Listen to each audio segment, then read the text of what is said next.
Sometimes the most productive thing you can do is pause, okay? Sometimes the most spiritual thing you can do is drink some water and take a nap, all right? Listen, I want you to lean in close because this is about to be good. You ready? Okay. Hey, beautiful. Welcome back to my channel. Listen, I promise this one is going to be good. So make sure you like and comment. And if you haven't already, please, my girl, please subscribe to the channel. So I want to talk about this dirty little word that is lingering around some of my girls' vocabulary. That's the L word, lazy. Look at this. Stop calling yourself lazy. You're not lazy. You're overwhelmed. You're burnt out. You've been pulled in 100 different directions. And girl, you're just tired. Okay, take a minute. Breathe. Okay? And before it became an internet sensation, Instagram, TikTok, and all of the things, I was the president and CEO of the NAP ministry, okay? Meaning a firm believer, a staunch supporter of getting in the bed or laying across the couch and taking a nap. Now, bed is for when you're at home, when you work from home, okay? Which y'all know I'm in my beautiful, blessed home office right now. So I can literally crawl up in my bed when it gets to be a whole lot for me. For you, it may be taking your lunch break in your car, okay? It may be walking around your neighborhood of your office, getting out of the space, getting away from the tension and the pressure of it all. It just may take that. So now if you see me look down, it's because I took notes, especially for today. Like I said, this one is going to be good. So once again, you're not lazy. What you're calling lazy is you carrying too much. It is because you've said yes too many times. It's because you have overpromised. And now, quite frankly, you're under delivering. But I want you to understand that there's a difference in being unmotivated and emotionally or mentally drained. There's a difference. So you don't have the drive because you aren't completely mentally clear because it's just too much. It is too many thoughts. Your mind is racing and you don't have a minute to center. Okay, so just stop, prioritize, and think about the things that you can delegate or that you can just get off your plate. And let me tell you this. Don't worry about the opinion of others. Let me lean in a little bit closer and say that. Don't worry about the opinion of others. You are worried about being called irresponsible, flaky, or wishy-washy. But some of those yeses, you need to call, you need to text, you need to email and say, I am so sorry, but I am not, in fact, available. I'm just not going to be able to do it. I apologize. Can I help you get somebody else? Is there anything I can do? But I'm not going to be able to do it. You have to start choosing you, sis. You have to start voting for you because you have internalized this pressure to show up and be all of the things to all of the people, especially as a leader, especially as someone who has a servant's heart. And you're just going to have to pull back. You're just going to have to pull back. Now, let me give you another sign. Overwhelm can also look like procrastination, but it's really just a cry for help. Why haven't you started? Why haven't you taken the next step? Why haven't you completed? Because you need help. You need help. You may need another set of eyes. You may need to bounce some ideas off someone else. You need someone to help you carry this thing. Okay? We know the old folks say, many hands make the load light, right? You need to get some more hands on that.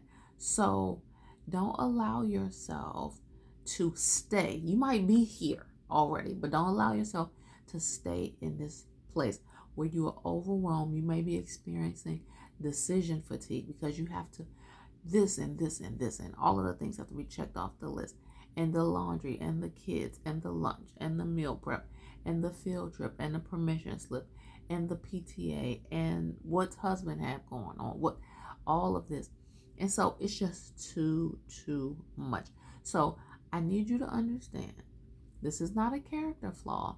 This isn't necessarily who you are or how you do. This is just a space that you're in right now. And so something needs to shift. So guess what? If you're like me, you really are most comfortable doing things yourself because that's how you guarantee that it'll be done right. And if a mistake is made, then you can deal with it yourself instead of having feelings, energy, and exchanges with other people, right? Right. Guess what? That also includes your mate. Hello, who am I talking to? Okay, there are some things that I wish and would like my husband to do, but at the end of the day, I like it done a certain way, and I'd like it done in a certain time frame. So what? I just do it myself. But maybe, just maybe, if I and you, maybe if we delegate some things to our mate, and maybe it won't turn out perfect, and maybe it won't get done in the exact time and exact manner that we want, but it'll be done and it'll be off our plate. Just a thought. Back to that delegation. And understand, sis, there's a difference between being burdened and broken. You're not broken.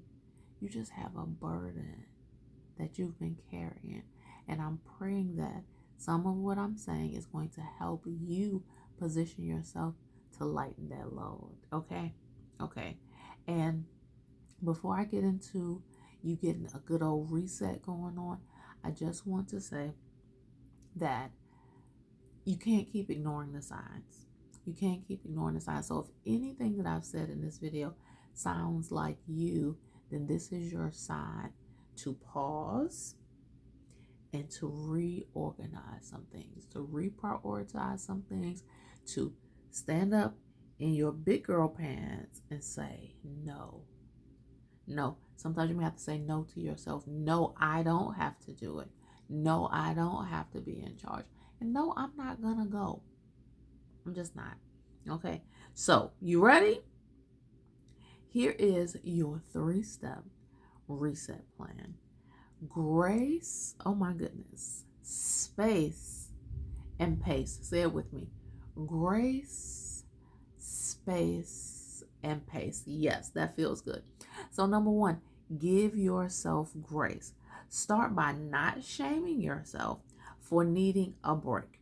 Remind yourself that even Jesus rested, okay? You need rest too. Say this out loud. Needing rest doesn't make me weak. It makes me wise. Yes. Step 2, create space to breathe. We all need that.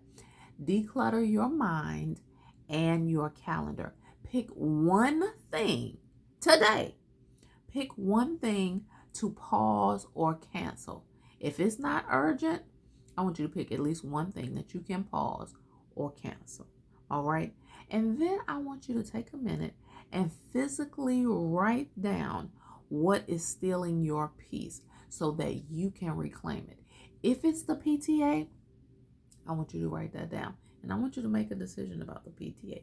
If it is a certain topic, feel me, with your mate, with your family, okay, if it's those certain exchanges, those certain conversations, I want you to write that down. I want you to reclaim that peace. And I want you to say, I'm going to have some different rules of engagement when it comes to these things. I'm not going to keep going down this same road because it is not giving me joy. Okay? And then I want you to reset your pace. Stop sprinting through things, okay? Like it's a marathon. It's not. Take your time, pay attention to detail, and most of all, pay attention to where you are actually not needed, where someone else can step in or step up. Ask yourself, what can I do slowly, intentionally, and in smaller chunks? that is going to rewire how you approach these situations. That is going to cause you to de-stress, and that's going to cause you to have a completely different outlook. It's going to be so much better. And finally, set a new and realistic rhythm for your week. That is going to include this purposeful pacing and time for you to breathe within. Okay, so remember, it's all about grace, space, and pace. And that's how you reset, and that is how you get out from under this overwhelm blanket that's weighing you down. All right. Yes. Until next time. Holla.